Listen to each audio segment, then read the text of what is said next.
Bonjour à toutes et à tous.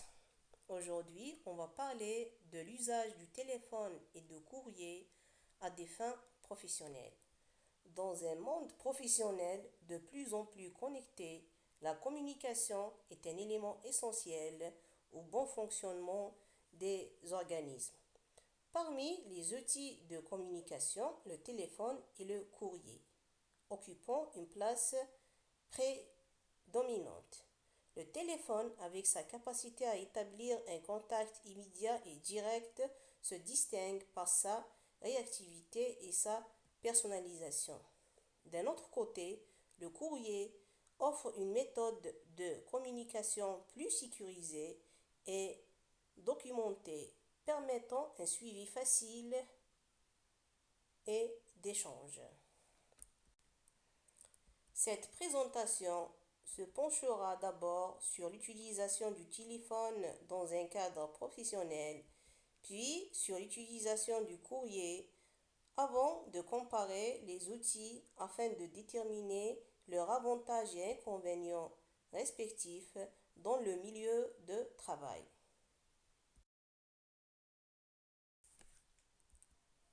Le téléphone reste un outil de communication privilégié pour les échanges rapides et directs. Il permet de clarifier des points complexes et d'établir un contact humain immédiat. Voici quelques bonnes pratiques pour une utilisation professionnelle du téléphone.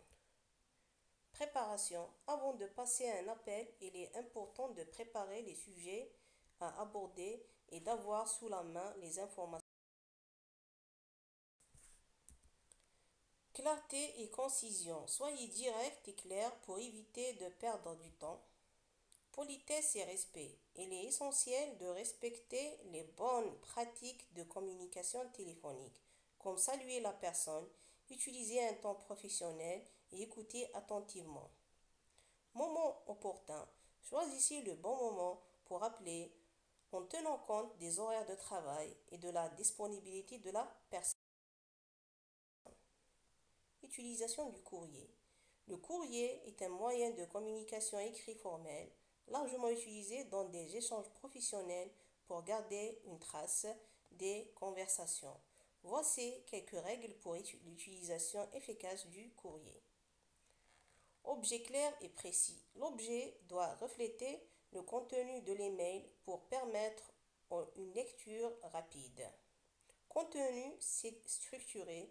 Utilisez des paragraphes clairs et bien organisés pour que le destinataire comprenne facilement votre message. Politesse et courtoisie. Commencez et terminez vos courriers par des formules de politesse. Vérification avant envoi. Relisez toujours vos courriers pour éviter les fautes et assurez-vous que toutes les informations importantes y sont. Utilisation modérée des CC et CCI. Envoyez le courrier uniquement aux personnes concernées pour ne pas surcharger les boîtes de réception. Ce tableau représente une comparaison entre la communication via le téléphone et par courrier. Si on prend l'aspect de rapidité, le téléphone est immédiat et l'interaction est directe. Par contre, le courrier est plus lent, peut prendre du temps pour une réponse. La clarté, le téléphone est idéal pour clarifier rapidement des points. Pour le courrier, risque de malentendus dans les échanges écrits. Formalisme. Le téléphone est moins formel, plus conversationnel. Par contre, le courrier est très formel, idéal pour documenter et officialiser les courriers. Traçabilité. Le téléphone est moins évident sauf si c'est enregistré. Par contre, le courrier, il est facile à archiver et à consulter plus tard. La convenance, parfaite pour les échanges urgents par téléphone, est préférable pour les échanges non urgents ou complexes pour le courrier électronique.